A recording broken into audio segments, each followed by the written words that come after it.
What does it actually take to kill a car completely and permanently? Any modern automotive engineer will tell you it's simple. Just slam it into a concrete barrier at high speed, leave it to burn for a couple of hours, or drop it from a significant height. A typical modern car subjected to such torture would turn into a shapeless piece of junk, fit only for a scrapyard crusher. But in the history of the automotive world, there was one unique case that forced millions of people to completely redefine the very concept of durability and mechanical reliability. In 2003, three legendary British journalists from the iconic TV show Top Gear decided to find the absolute limit of endurance for a regular production vehicle. Their goal wasn't just a standard consumer test drive, they wanted to literally wipe a machine off the face of the earth using every destructive method available. For this massive experiment, they didn't buy a brand new armored SUV.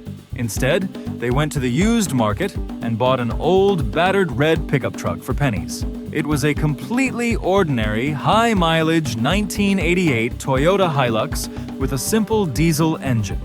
Its odometer showed a staggering 300,000 kilometers. The body was being eaten away by rust. The tailgate was barely hanging on, and the suspension groaned at every bump. Jeremy Clarkson, Richard Hammond, and James May made a bet. They were 100% sure this piece of Japanese junk would fall apart after a few hard hits. They declared a personal war on the pickup, completely confident in their swift victory. The hosts had no idea that this joke of a test would turn into the most crushing defeat of man against brilliant engineering. The team expected a light, funny segment ending with an explosion, but instead, they faced a four-wheeled monster that absolutely and fundamentally refused to die. The execution began without any hesitation or mercy. First, Jeremy Clarkson decided to give the truck a brutal urban durability test. He drove the Hilux down a long flight of steep stone stairs, forcing it to bounce violently and smash its suspension. The truck rattled and scraped its underbody against the granite, but once the wheels hit flat tarmac again, it just drove away smoothly. Realizing that wasn't enough, Clarkson took it to a country lane and rammed it into a massive, ancient oak tree at full speed. The impact was so severe that the camera crew gasped. Any other car would have lost its radiator and ended up with a crumpled engine block. What happened to the Toyota? It only suffered a slightly dented left wing. The diesel engine didn't even cough, continuing to idle perfectly. Seeing that regular car crashes weren't working, the crew decided to call upon the destructive forces of nature. The pickup was driven onto a sandy beach right into a powerful tidal zone, tied to a wooden stake with a rope, and left to the mercy of the Atlantic Ocean overnight. Naturally, the rope snapped under the immense pressure of the water. The powerful tide completely submerged the unfortunate Toyota. For 5 long hours, the salty ocean waves battered the body, completely filling the cabin and packing the engine, alternator, and wiring with wet sand and mud.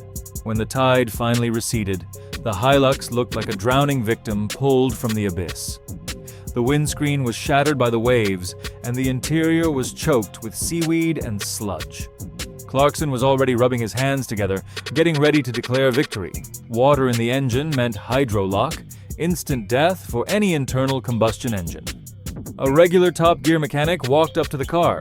Crucially, he didn't have a tow truck, a diagnostic computer, or a box of fresh spare parts, just a few spanners, a simple screwdriver, and a can of WD-40. He went to work right there on the wet sand as the hosts smiled skeptically. The mechanic spent just 40 minutes. He removed the glow plugs, cranked the engine by hand to clear the water from the cylinders, dried the main electrical contacts, poured in fresh fuel, and turned the key in the ignition. It was hard to believe, but the old diesel instantly coughed up a cloud of black smoke and roared back to life. Without any major repairs, the truck simply started up and drove away across the beach. The hosts were furious and deeply shocked. The experiment turned into an obsession with destruction. They decided to use pure, heavy mechanical force. A heavy, massive caravan was dropped onto the roof of the pickup using a crane. The cab was flattened, pressing the roof right down to the steering wheel. Clarkson had to crawl inside, hunched over just to reach the pedals.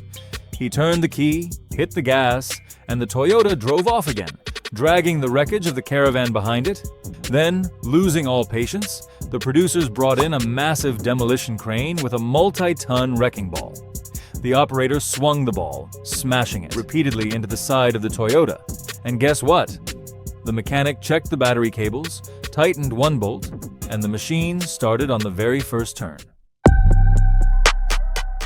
This was no longer just an entertaining TV segment. It had become a matter of pride. The crew realized that ordinary violence couldn't stop this thing. They needed radical terminal measures that would leave the metal no chance of survival. Luckily, a massive 23-story residential building in London was scheduled for a controlled demolition. The producers knew it was the perfect place for a public execution. Incredibly, the Hilux actually drove to the demolition site under its own power. Using a crane, the pickup was hoisted all the way to the top of the building and placed right on the roof, 73 meters above the ground. Professional demolition experts spent hours rigging hundreds of kilograms of explosives around the building's support structures. The camera crew retreated to a safe distance. The countdown began. 3, 2, 1.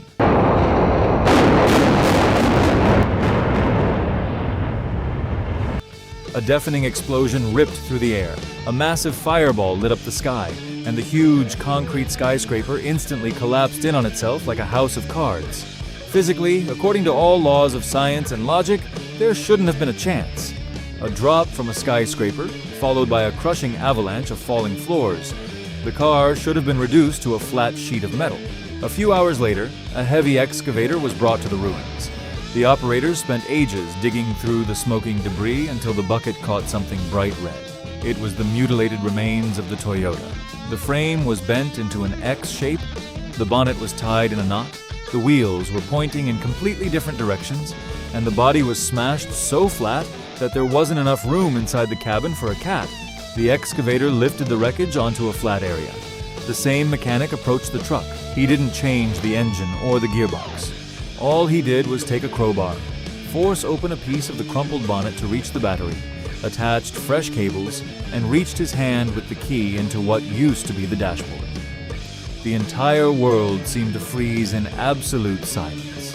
The mechanic turned the key, and that brilliant diesel engine, after a brief second of hesitation, began to rattle its loud, familiar tractor tune once again. It started! The chassis was broken. The suspension was gone, and the wheels were grinding against the torn metal of the body. But that mangled piece of steel began to crawl forward across the tarmac, completely under its own power. In the end, after going through all the circles of hell, the Top Gear team officially and respectfully admitted complete defeat in their war against the machine. They realized that continuing the experiment was pointless. The pickup simply refused to die.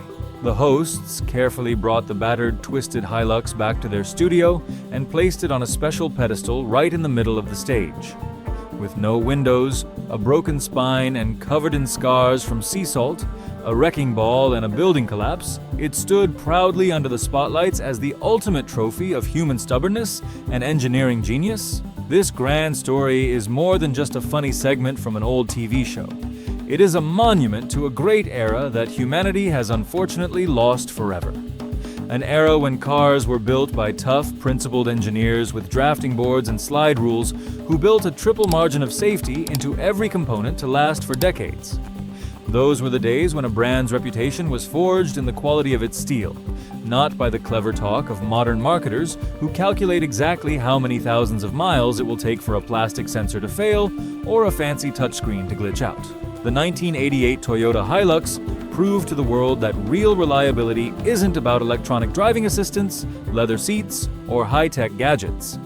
Real reliability is when the world around you collapses into concrete dust, but you just turn the key, press the accelerator, and keep moving forward, against the laws of physics, logic, and all forces of destruction.